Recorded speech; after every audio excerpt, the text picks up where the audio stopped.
Good afternoon. My name is Aaron Atwood. I am a French horn player in the United States Marine Corps. And just because of that, let me just go ahead and get the legal side out of the way, which is that the perspective, feedback, and reviews I'm giving here are strictly of my own. It has nothing to do with the band I am part of, my section, or the Marine Corps in general, or anything in between. Now with that, let's get on with this. So, I'm here to give a review and my feedback on this mute that I recently bought from Mr. Keegan Watson, and I expressed to him about doing this video, and he is more than happy to have me do it. I apologize in advance for any presentation fails or professional fails on my part, and by that I mean, you can tell in the camera here that I am not in fact in a sound studio or anything like that. This facility has no such thing. In the Marine Corps, we like to get a lot of things secondhand as opposed to actually brand new.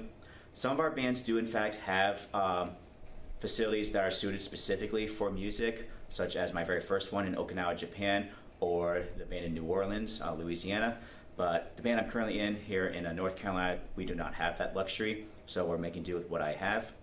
And to a certain extent, I'm actually fine with that because I like being straight with my Marines at all times, and I can appreciate something from a more real-world perspective, what I would actually be commonly using, as opposed to, say, a studio that can only happen by chance if you own one or you have the immediate access to one.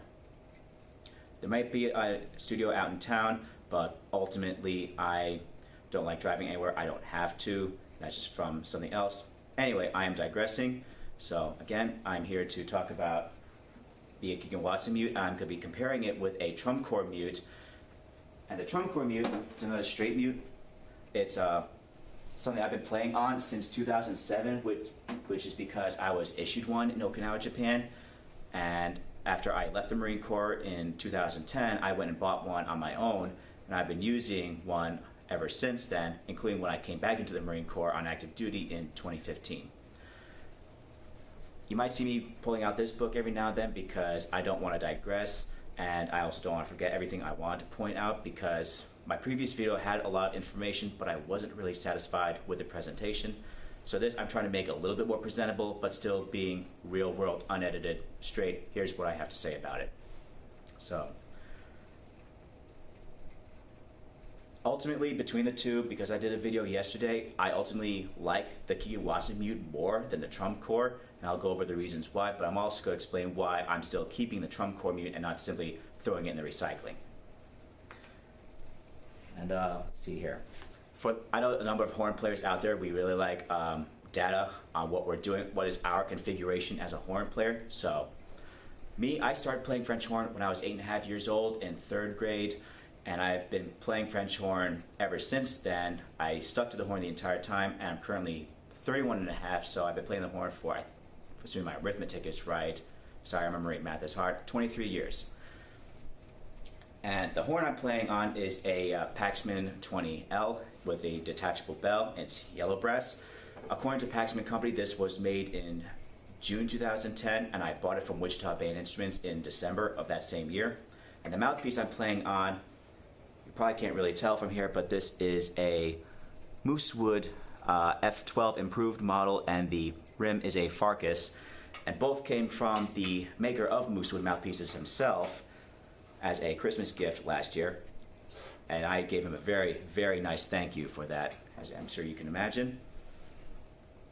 So let's see here. Other data, I am more or less warm, trying to stay warm as it is. The air in here is 70 to 75 degrees, so the horn doesn't feel all that cold either. And I don't feel that cold up here because I've been doing some sectional work today, as well as warming up with my respective section before doing a few other things and coming around to this video. So, let's go ahead and talk about the mute itself. Excuse me while I put the horn down.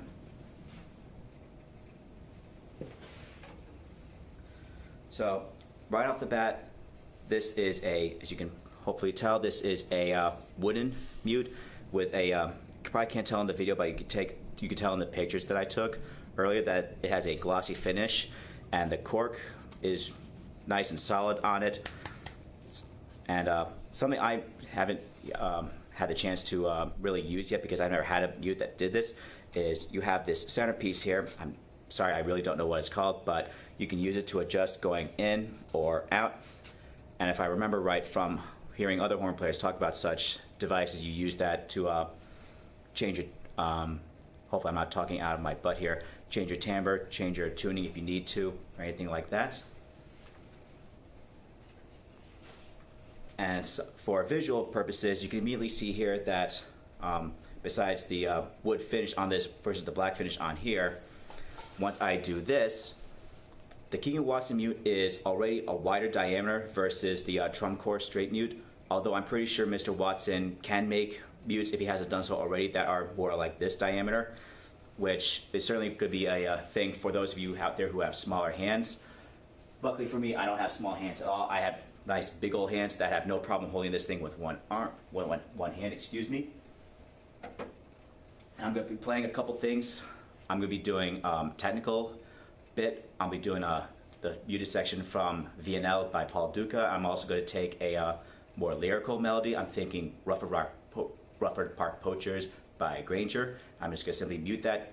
I know it's not muted or supposed to be muted, but it's something I've been playing recently, and it's something I could do immediately off the top of my head.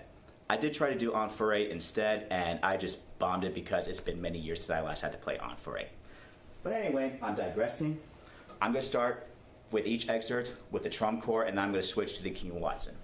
So, to recap, here is VNL, the muted section with the Trumcor straight mute.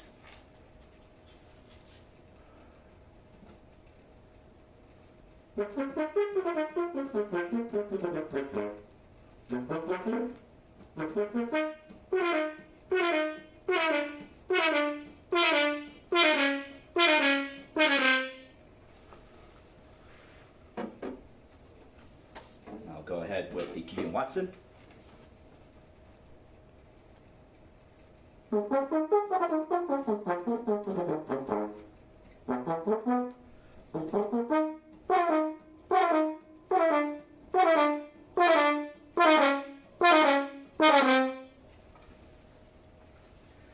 So before I go to the lyrical side, one thing I will immediately say is the Keegan Watson felt a lot less resistant, which I appreciate because the Paxman compared to my previous Alex feels very free blowing, and I've gotten very well used to a free blowing horn. So a free blowing mute is something I can certainly appreciate. However, if you really, really like that bite of a mute that a horn should have, depending on the conductor, the Trumcor right now is still a good way to go. I blame partially the design on that simply because of how the Trumcor mute is compared to the Keegan Watson, which you could tell visually. But also, I'm going to factor in that I'm a Marine. I am supposed to be adaptive to whatever gets thrown at me. So I am more than confident that I can take the Keegan Watson mute and actually give it that bite. But because I've only been playing on it very, very recently, I still haven't quite figured out how to make it bite like the Trumcor mute. Now let's go on ahead with the lyrical side, Rufford Park Poachers.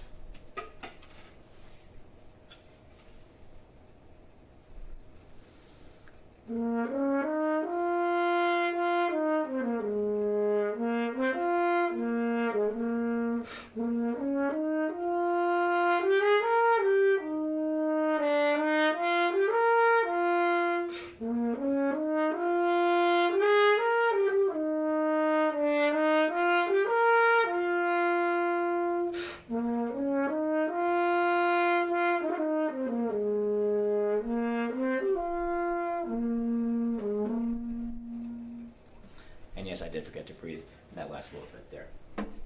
But never mind that. Let's go ahead and move on to how it sounds on the Keegan Watson.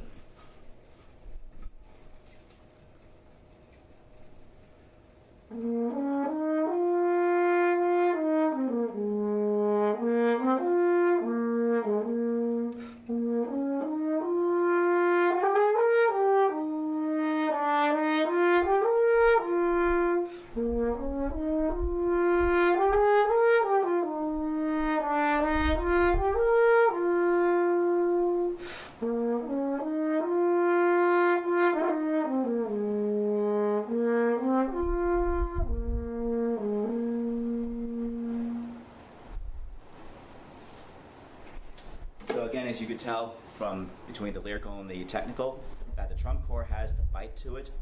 But again, I think that's not just the design of the Trumcor versus the Keegan Watson, but also for the fact that I've been playing on a Trumcor since 2007, with maybe a year break where I didn't play one because I don't recall being issued one in 29 Palms band, which was my second band after Okinawa. And I'm trying to remember what else I had to say. Okay.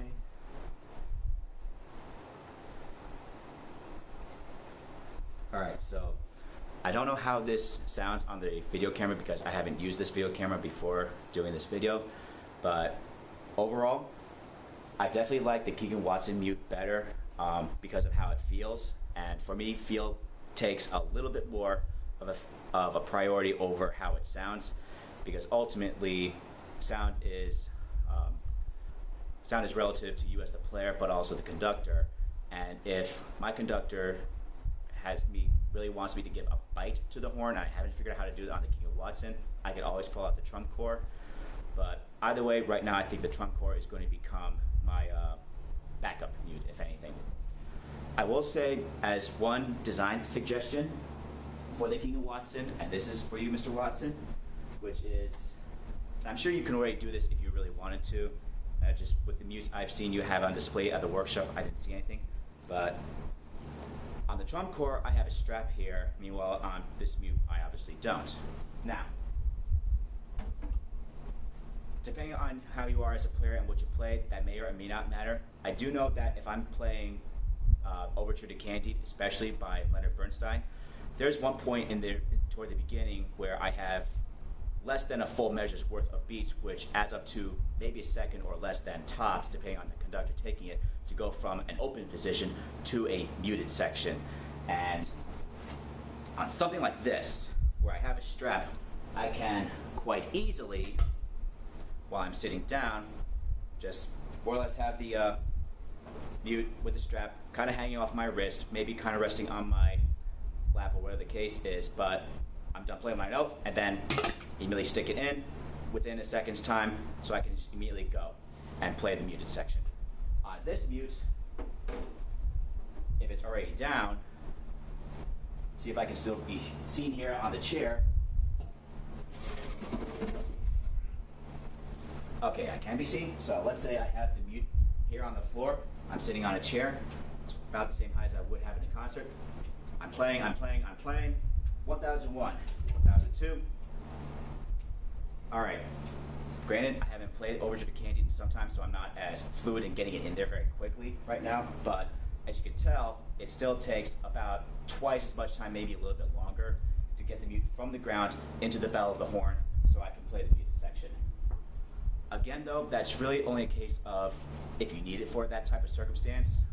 Let's say I never get it out to him to put a strap on, or I decide not to put on a strap on myself. I'll probably have to come up with some other way to get the mute in there quickly so I can still play the part, because ultimately the show must go on. I did ask, lastly, a few other horn players and trumpet players to listen to me play on both mutes. I just played for them the VNL just so they could hear how it sounds, and they are in agreement with me in that the Trumcor has the bite sound that we may or may not want in a horn, but the Keegan Watson definitely has a more of an open sound that you may need for volume purposes or depending on the composer whose piece you're playing. But ultimately, it comes down to overall, the Keegan Watson mute definitely is the mute over the Trumcor between the two, and that's really all I have to say at this point. So, hope you enjoyed this video. I'm sorry for sounding socially awkward, it's just who I am. And again, all this feedback, perspective, it is strictly my own. It does not reflect my section, this band, the Marine Corps, or anything in between. And hopefully this helps you make a decide about getting a mute for yourself.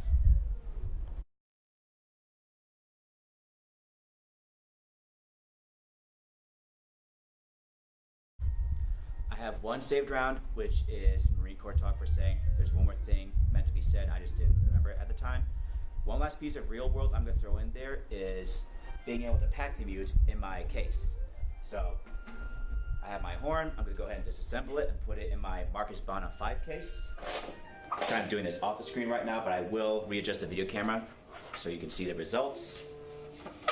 So I unscrew. I think I need to take a little oil to that.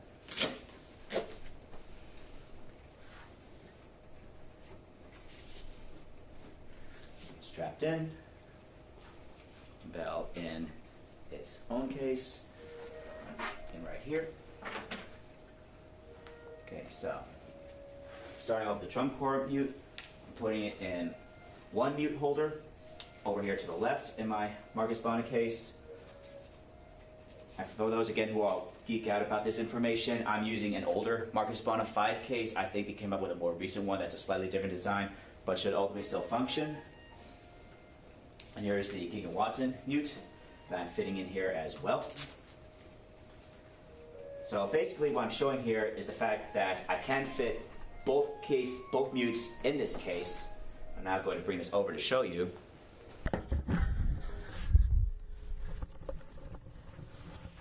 So as you can see right here, I am able to fit both mutes in there.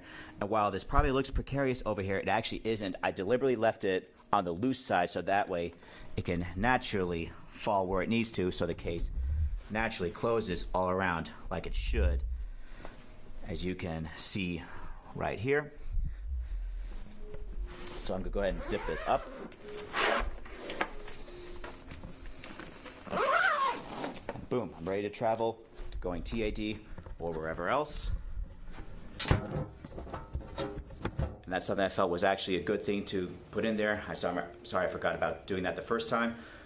I know certain bands travel a lot, both in the Marine Corps, military, and on the civilian side as well. So that's definitely something to take into consideration, and hopefully I just addressed one more thing that might be in the back of your heads somewhere. Again, overall, I definitely like the Keegan mute, and I'll definitely be using that as my primary mute, unless of course the conductor says I need to add a little bit more bite to it, and I haven't quite figured out how to do the bite yet. But I do promise that will happen at some point in the near future. With that, appreciate you watching this video and putting up with me talking and being socially awkward. And on that, have a nice day.